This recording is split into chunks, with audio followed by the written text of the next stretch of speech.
Hello friends, welcome back to my channel. आज इस video के अंदर हम एक नया एनएफओ के बारे में डिस्कस करेंगे। टाटा म्यूचुअल फंड की तरफ से ये एनएफओ इंडेक्स फंड है, Tata Nifty realty index fund के बारे में पूरा डिटेल में चर्चा करेंगे। इससे पहले आपने अगर मेरे चैनल पर पहली बार आए हैं तो मेरे चैनल को सब्सक्राइब जरूर करना, क्योंकि हम ऐसे ही म्यूचुअल फंड रिलेटेड अपडेट्स आपको देते रहते हैं, चाहे एनएफओ हो या किसी भी म्यूचुअल फंड के बारे में हम डिस्कस करते रहते हैं। ओके, तो आइए डिटेल में जानते हैं इस फंड के बारे में। ओके, सो जैसे कि मैंने बताया कि ये रियल्टी इंडेक्स फंड है, इसमें इन्वेस्टमेंट क्यों करना चाहिए और इसमें क्या क्या बेनिफिट मिलने वाला है, क्या रिटर्न मिलने वाला है और इसमें मिनिमम इन्वेस्टमेंट क्या रहेगा, पूरा डिटेल में जानते हैं। ओके, तो चलिए जानते हैं रियल एस्टेट के अंदर हमें क्यों इन्वेस्टमेंट करना है। ओके, रियल एस्टेट के अंदर इंडिया में आने वाले समय में बहुत तेज़ी से ग्रो करने वाला है। इसका जो अनुमान लगाया जा रहा है, जो एक्सपेक्टेड मार्केट साइज रहेगा वो $1 ट्रिलियन तक पहुंचने वाला है 2030 तक। ये रीज़न क्या है, ये रियल्टी में रिटर्न अच्छा क्यों मिलेगा, इसमें क्यों ग्रोथ देखने को मिलेगा, इसका मेन रीज़न हम आपको बता देंगे। इसमें 6 मेजर रीज़न है। मेजर रीज़न ये है कि strong balance sheet due to measured business development activities post RERA. आपको पता है रेरा 2016 में ही कंस्टिट्यूट हुआ था, जिसके चलते रियल एस्टेट के अंदर ट्रांसपेरेंसी आया है, लोगों का भरोसा आया है रियल एस्टेट के अंदर। पहले बहुत ऐसे सामने आया है कि पैसे जो है रियल एस्टेट वाले आपसे ले लेते हैं, लेकिन आपका जो प्रॉपर्टी देने में बहुत टाइम लगा देते थे। लेकिन वो चीज़ अभी नहीं होने वाला है, क्योंकि रेरा बहुत सख्त हो गया है इस मामले में, जो कि रियल एस्टेट में जो इन्वेस्टमेंट कर रहा है, जो इन्वेस्टर जो रियल एस्टेट के अंदर इन्वेस्टमेंट कर रहा है, चाहे वो मकान के लिए हो या फ्लैट के लिए या ज़मीन के लिए, उसका जो है पूरा स्ट्रिक्ट कर दिया है। जो रूल्स रेगुलेशन को गवर्नमेंट पूरा स्ट्रिक्ट कर दिया है। ओके, इसके चलते इसमें आपको स्ट्रॉन्ग बैलेंस शीट देखने को मिल रहा है और हायर डिमांड देखने को मिल रहा है वर्सेस सप्लाई, यानी सप्लाई कम है लेकिन डिमांड ज़्यादा है। ओके, और तीसरा रीजन है रिकॉर्ड लो इन्वेंट्री अक्रॉस मार्केट। इन्वेंट्री बहुत लो है मार्केट के अंदर, और इसमें offside margin and operating cash flow ज़्यादा देखने को मिल रहा है। यानी इसमें रियल्टी जो कंपनी रियल एस्टेट में जो काम करने वाली कंपनियों का जो है लो इन्वेंट्री हो रहा है, साथ ही साथ मार्जिन भी बढ़ रहा है। Okay, margin and operating cash flow भी बढ़ रहा है, और रेवेन्यू ग्रोथ भी काफ़ी अच्छा देखने को मिल रहा है due to price appreciation and volume. Okay, ये ये जो है रेवेन्यू ग्रोथ देखने को मिल रहा है प्राइस एप्रिसिएशन के चलते, साथ ही साथ volume for existing inventory and upcoming projects. लोगों का डिमांड बढ़ रहा है, इसीलिए ज़्यादा जो है प्राइस भी एप्रिसिएशन देखने को मिल रहा है। साथ ही साथ स्ट्रॉन्ग सेल्स वेलोसिटी, यानी जो रिकॉर्ड टाइम के अंदर वो बिक जा रहा है, सारा जो फ्लैट्स हो या प्रोजेक्ट्स हो वो रिकॉर्ड टाइम फ्रेम से पहले बिक जा रहा है, यानी डिमांड काफ़ी अच्छा अभी मार्केट में चल रहा है। ये मेजर 6 रीज़न है जिसके चलते आपको रियल एस्टेट के अंदर इन्वेस्टमेंट करना चाहिए, जहां पे आपको अच्छा खासा प्रॉफिट जनरेट करके दे सकता है इस index fund. Okay, so major जो है increase demand in bigger houses. आजकल क्या है, प्रीमियमाइजेशन के चलते जो है लोग ज़्यादा जो बड़े बड़े फ्लैट्स खरीद रहे हैं, जो करोड़ों के ऊपर होता है वो फ्लैट्स, वो ज़्यादा बिक रहा है, ये ड्यू टू प्रीमियमाइजेशन।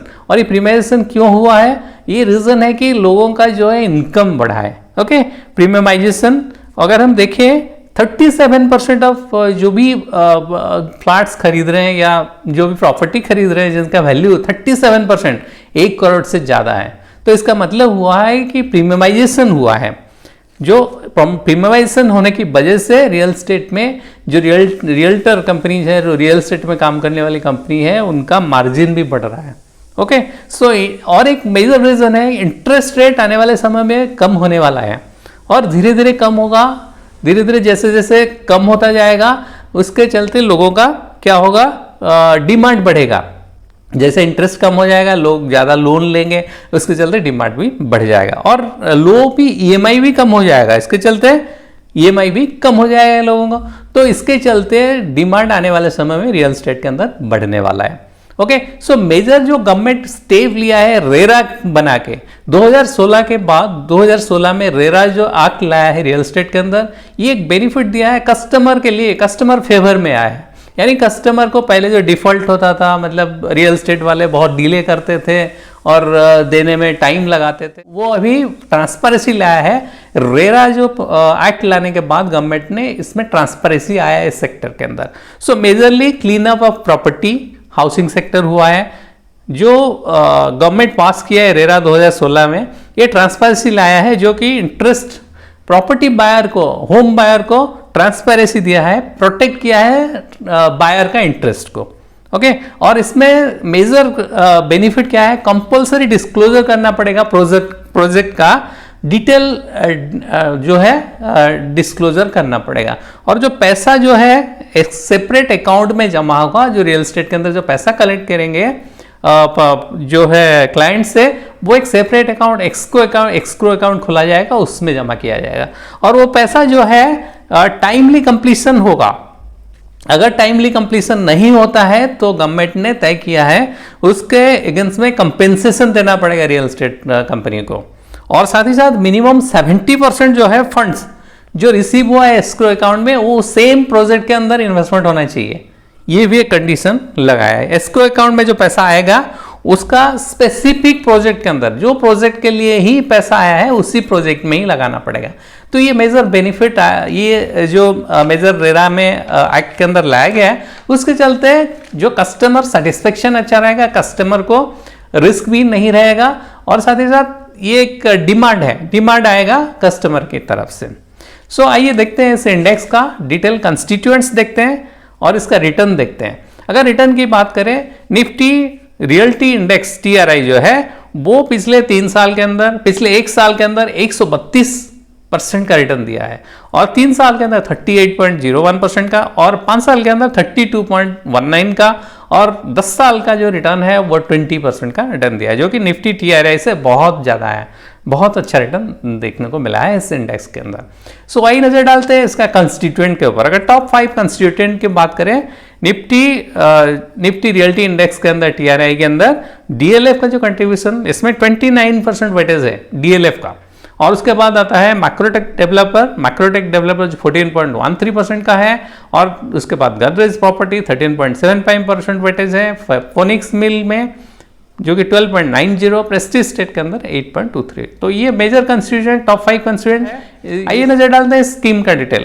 अगर हम स्कीम की बात करें, ये टाटा की तरफ से Tata Nifty realty index fund लेकर के आया है। ये NFO 22 तारीख तक ओपन रहेगा, 8 से लेकर 22 तारीख तक ओपन रहेगा। ऑब्जेक्टिव रहेगा to provide return before expenses and compensation of the performance of Nifty realty index. Nifty realty index का जो परफॉर्मेंस रहेगा उसके साथ साथ ये कमेंसुरेट करने वाला है, सब्जेक्ट टू ट्रैकिंग एरर। इसमें ट्रैकिंग एरर भी देखने को मिल सकता है। इंडेक्स फंड रहेगा, रेप्लिकेट या ट्रैक करने वाला है निफ्टी रियल्टी इंडेक्स को। इसका फंड मैनेजर कपिल मेनन है, और इसका बेंचमार्क रहेगा निफ्टी रियल्टी इंडेक्स। और इसमें मिनिमम इन्वेस्टमेंट जो है 5000 से आप शुरू कर सकते हैं, उसके बाद ₹1 के हिसाब से आप बढ़ा सकते हैं। इसका एग्जिट लोड जो है आपको 0.25% लगेगा। अगर आप 15 दिन के अंदर एग्जिट करते हैं, अपना फंड से सेल करते हैं, तभी आपको 0.25% का एग्जिट लोड लगेगा।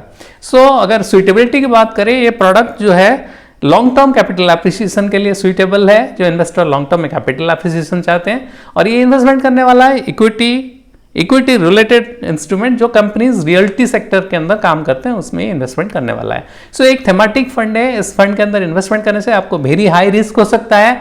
तो जो इन्वेस्टर जिनका लॉन्ग टर्म होराइजन है 5 साल या उससे ज़्यादा है, वो इसके अंदर इन्वेस्टमेंट कर सकते हैं। अगर आपको मेरी वीडियो पसंद आए तो लाइक शेयर करें, साथ ही साथ मेरे चैनल को सब्सक्राइब जरूर करें। और ये फंड के अंदर इन्वेस्टमेंट करने से पहले आप अपना फाइनेंशियल एक्सपर्ट से एक बार जरूर कंसल्ट करें। Thanks for watching. मिलते हैं और एक नए वीडियो के साथ।